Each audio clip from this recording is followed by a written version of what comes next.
안주 먹지 말고 작가님 소개 한번. 저는 그 회사에서 글을 쓰는 스피치라이터, 글 쓰는 여행자 정태일이라고 합니다. 2008년에는 바이시클 다이어리라는 첫 책을 썼는데 그 이후로 30살 회사를 말하다, 홍보인의 사생활, 그리고 지금 회사에서 글을 씁니다라는 책을 썼는데 이전의 책을 보니까 내가 하고 싶은 얘기만 내 입장에서 전했던 것 같아요.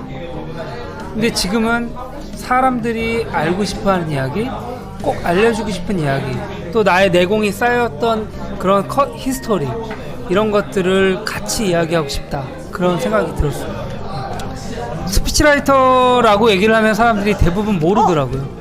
저보고 이제 직업이 뭐예요? 라고 물어볼 때 회사에서 글을 쓴다, 스피치라이터다. 아니 왜 회사에서 글을 쓰니, 일을 안 하고 글을 쓰냐, 이렇게 물어보는데 사실 그게 일이다라는 걸 잘 몰라요. 근데 반대로 얘기하면 저는 물론 스피치라이터는 사장님의 글을 쓰는 사람이지만 반대로 얘기하면 모든 사람들이 다 회사에서 글을 씁니다.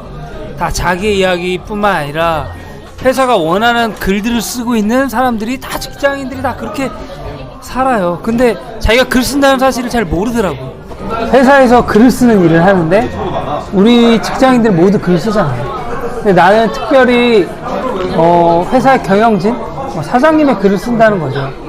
근데 사장님의 글이 소설이나 시나 소설, 수필 같은 그런 문학적인 글이 아니라 어떤 조직이 원하는 그런 여러 가지 이야기들을 다 검토해서 하는 비즈니스 라이팅이라는 거예요.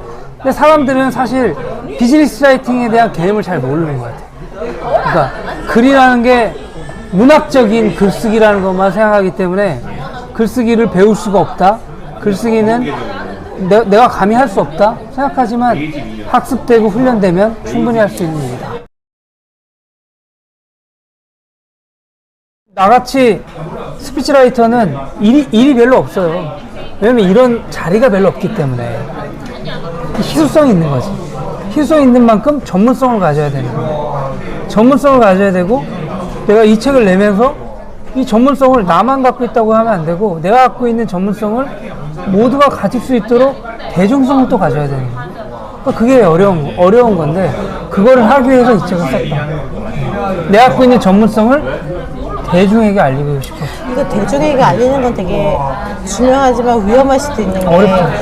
아니 그런 경쟁자가 엄청 생길 수도 있고, 왜냐면 이런 직군에 이런 직무를 몰랐던 사람이 뛰어들 수도 있는데 걱정 안 돼요? 예를 들면 이런 거지. 백종원 대표가 자기 레시피를 공개하면 다른 집에서 이런 같은 음식을 만들어 팔지 않겠냐 라고 얘기하겠지만, 자신감. 아니 레시피가 있다고 누구나 다 같은 음식을 만들 수가 그건 없어. 맞아요. 내가 누군가가 무슨 얘기를 할지 어떻게 알아? 모르지만 그분이 하셔야 될 이야기, 할 만한 이야기, 그 전까지 했던 이야기들을 종합해서 이런 이야기를 하시면 괜찮습니다 라고 가이드를 주는 거죠.